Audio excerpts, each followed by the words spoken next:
Hello and welcome all of you. इस lecture में हम स्टडी करेंगे टाइम पीरियड ऑफ सैटेलाइट।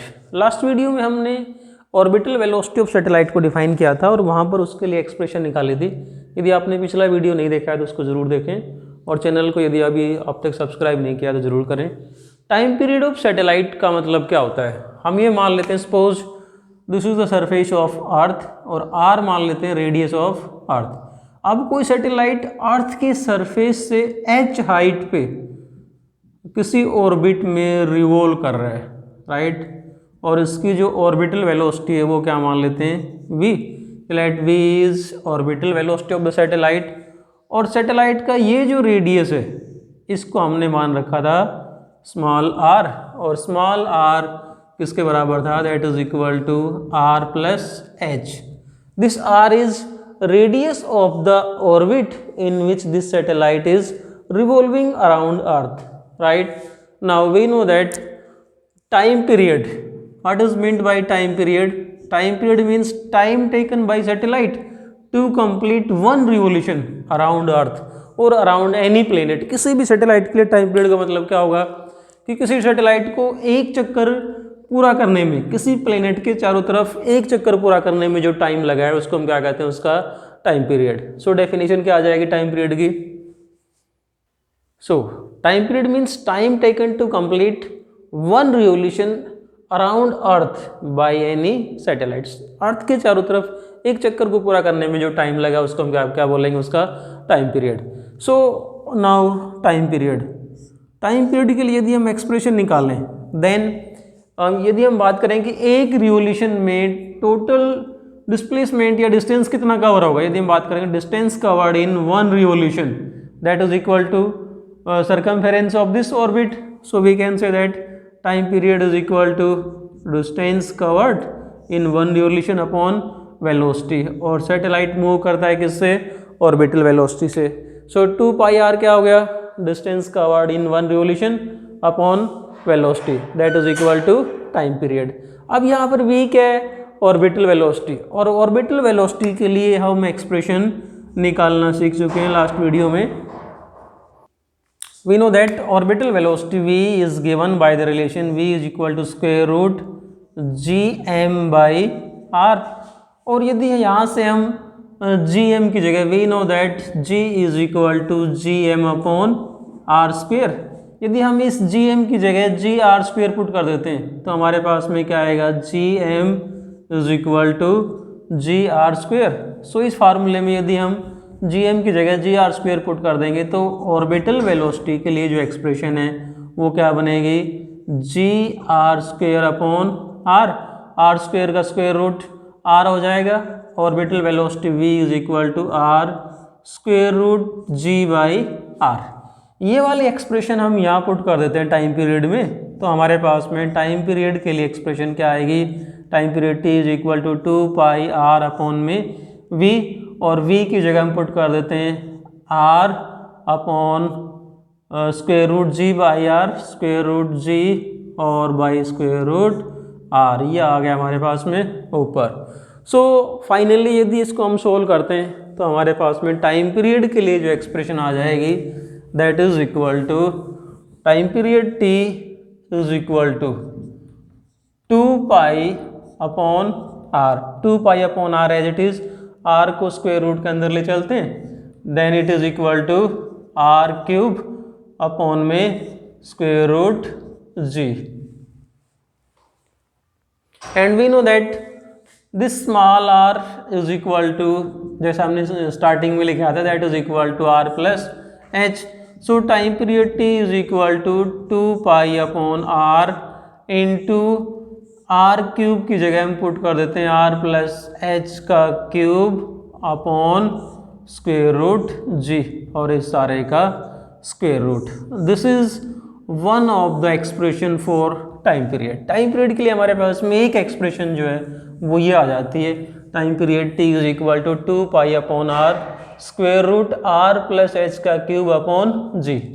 अब हम इस फार्मूले को सैटेलाइट की हाइट को निकालने के लिए भी यूज कर सकते हैं। We can use the same formula for finding the height of satellite and we will use this article to find the height of satellite. अब इसका हम यदि एक स्पेशल केस लेते हैं, जैसे हमने ऑर्बिटल वेलोसिटी में लिया था, कि यदि ये satellite if this satellite is not at a very large distance from earth, मतलब हम ये मान लें कि H is small as compare to R, मतलब height of satellite is small as compare to radius of earth, तो उस case में टाइम पीरियड के लिए फार्मूला है, क्या बन जाएगा, t is equal to 2 upon r, और h को यदि हम यहाँ से नेग्लेक्ट कर देते हैं then it is equal to r³ upon g, और r³ में से यदि हम r² को बाहर लेके आएंगे तो r² का square root r, this is equal to 2 upon r, और r³ में से r को बाहर ले आए, स्क्वायर रूट में क्या रह गया r, और अपॉन में सारे का square root g, that is r से r कैंसिल हो गया। So time period t is equal to 2 square root r by g।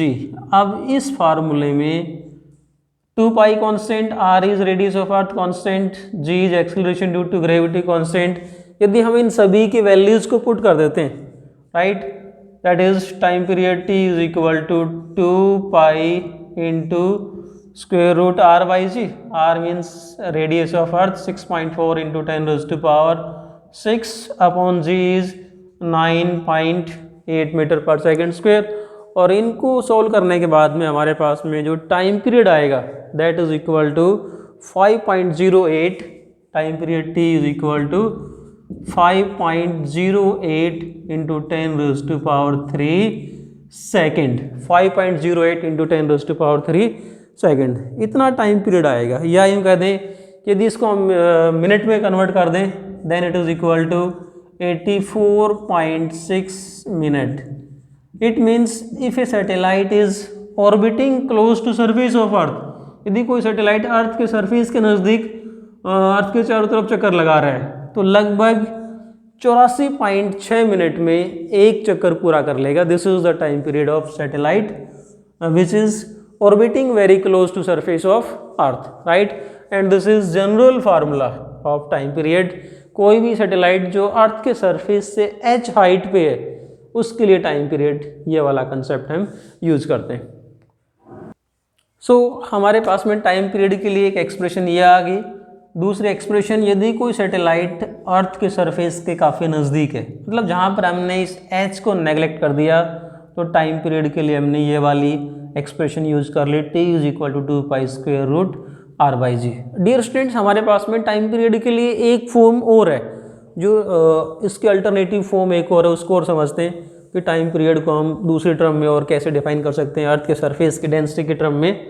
तो अगर हम ये मान लेते हैं let rho is mean density of material of earth, earth के पूरी अर्थ के मटेरियल के लिए मीन डेंसिटी क्या मान लेते हैं, rho, then we know that mass is equal to क्या होता है, वॉल्यूम इनटू डेंसिटी। अर्थ का रेडियस हमने r माना हुआ है, तो अर्थ का वॉल्यूम क्या होगा, 4/3 पाई r³, दिस इज वॉल्यूम, और इसको डेंसिटी से मल्टीप्लाई कर दिया, क्या आ गया, this is mass of earth. Now we know that g is equal to gm upon r²। So यहाँ से इस फार्मूले में हम m की ये वाली वैल्यू पुट कर देते हैं, तो एक्सेलरेशन ड्यू टू ग्रेविटी क्या आएगा, g upon r² into m की जगह 4/3 पाई r³ रो पुट कर दिया, r² से r² कैंसिल कर देते हैं, यहाँ पर r की एक पावर बचेगी। सो फाइनली हमारे पास में g की जो वैल्यू आएगी, यहाँ से g की वैल्यू क्या आएगी, हम इसको ये कह सकते हैं this is equal to 4/3 as it is, g as it is, pi आ गया, एक r रह गया था, एंड दिस इज रो। ये हमारे पास में g की वैल्यू आ गई। यदि g की इस वैल्यू को हम फिर से इस एक्सप्रेशन में पुट कर दें तो time period t is equal to 2 upon r into r plus h का क्यूब अपॉन g, और g की जगह पुट कर देते हैं हम 4/3, तो 3 तो आ गया ऊपर और 4 यहाँ इंटू जी पाई आर और रो, राइट। यदि हम फिर से यहाँ पर ये मान लेते हैं कि height of satellite is small as compare to radius of earth, so ये हमारे पास में फॉर्मूला क्या आएगा, t is equal to 2 pi upon R. हम क्या मान के चल रहे हैं, again R h is less than R, so यहाँ से फिर से हम h को नेगलेक्ट कर रहे हैं, तो इस फॉर्मूले में हमारे पास में क्या बचेगा 3r³ अपॉन 4, और 4 को यदि हम स्क्वायर रूट से बाहर ले आएंगे तो यहाँ आ जाएगा 4 का स्क्वायर रूट 2, और ये रह गया हमारे पास में g इंटू पाई, और यहाँ रह गया r इंटू रो। अब यदि हम यहाँ से इस r को स्क्वायर रूट में अंदर ले चलते हैं तो ये बन जाएगा r³, और r³ से r³ कैंसिल हो जाएगा, राइट। 2 से 2 कैंसिल हो गया हमारे पास में। अब यहाँ पर पाई की वैल्यू 1 ये है, और नीचे पाई की वैल्यू हाफ है, so time period t is equal to क्या बचेगा, देखो पाई और अपॉन में स्क्वायर रूट पाई है, तो पाई की एक वैल्यू यहाँ पर पाई की पावर कितनी हाफ है, तो टोटल पावर कितनी रह जाएगी half, so we can say that it is equal to 3 square root pi. Pi को अंदर लेके गए, स्क्वायर रूट पाई अपॉन में क्या आ जाएगा g एज इट इज, और यहाँ रह गया rho, square root 3 pi upon में rho. This is another expression for time period in terms of density of the material of earth. So ये तो था हमारे पास में टाइम पीरियड के लिए expression, time period t is equal to 3 pi square root 0। तो ये हमने अलग अलग एक्सप्रेशन टाइम पीरियड के लिए डिफाइन किए हैं, हाइट के टर्म में, अर्थ की डेंसिटी के टर्म में, रेडियस के टर्म में। अब यहीं से हमारे पास में कंसेप्ट आता है कि how we will find height of the satellite. यदि कोई सैटेलाइट अर्थ के सरफेस से h हाइट पे हो तो उसकी हाइट हम कैसे निकालेंगे। तो जैसे मैंने अभी आपको बताया था कि हम इस टाइम पीरियड वाले कंसेप्ट, इस फॉर्मूले को यूज करके ही सैटेलाइट की हाइट निकाल सकते हैं, हाइट ऑफ द सैटेलाइट।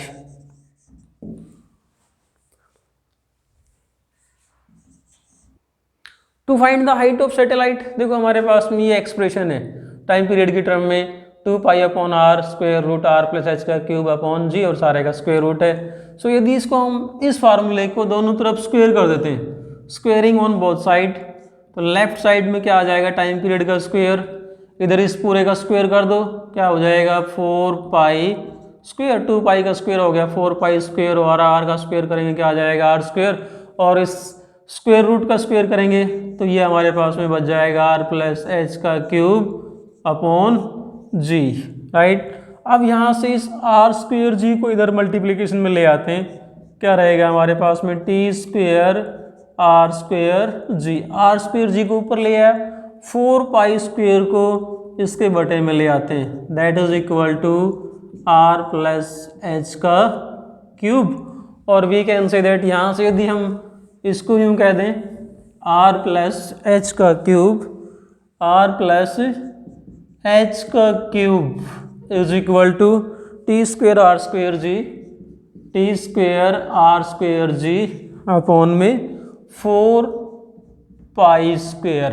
अब यदि इस पावर 3 को इधर लेके आएंगे तो इधर आने के बाद में इस पूरे की पावर हो जाएगी ये 1/3, और यदि हमें h निकालना है तो इस r को इधर ले आते हैं, क्या रहेगा हमारे पास में T square R square G upon में 4 पाई स्क्वेयर पूरे की पावर 1/3, और माइनस में इधर लाके कर दिया हमने r। This is the formula for height of the satellite. Also we can find angular momentum of the satellite. यदि हमें सैटेलाइट के लिए एंगुलर मोमेंटम निकालना हो, then how we will find angular momentum of the satellite. We know that angular momentum क्या होता है, linear momentum into radius, that is mvr। So angular यदि हम सैटेलाइट के लिए एंगुलर मोमेंटम निकालना है तो हमें क्या चाहिए, सैटेलाइट का मास, उसके वेलोसिटी और रेडियस। तो देखो हमने ये सारी चीज़ें यहाँ पर अज्यूम कर रखी हैं कि m is mass of satellite, v is orbital velocity, जिस ऑर्बिट में सैटेलाइट रिवॉल्व करता है उसकी ऑर्बिटल वेलोसिटी क्या है v, and r is radius of the orbit in which satellite is revolving.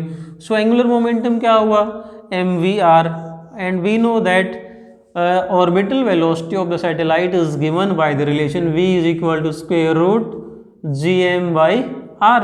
सो यदि यहाँ पर हम पुट कर देते हैं v की जगह square root G M by R, m into V into R, और we can say that l is equal to m square root G M as it is, और ये देखो यहाँ पर r की पावर 1 है, इसके बटे में r की पावर हाफ है, सो r की पावर क्या बच जाएगी half square root G M R. और इसको हम यूँ कह सकते हैं यदि हम m का स्क्वेयर कर दें और इसका स्क्वेयर रूट हटा के m square G M R सारे की पावर हाफ ले लेते हैं, सारे का स्क्वेयर रूट ले लेते हैं, तो m स्क्वेयर का स्क्वेयर रूट वापस m आ गया, और इसका जो हमने स्क्वेयर कर रखा था इसका जो स्क्वेयर रूट था इसको बाहर लगा दिया पूरे पे, तो m स्क्वेयर का स्क्वेयर रूट m और जी एम आर की पावर हाफ वापस जी एम आर का square root. This is the expression for angular momentum of the satellite. Next video में हम डिस्कस करेंगे total energy of the satellite. Thanks and keep on watching.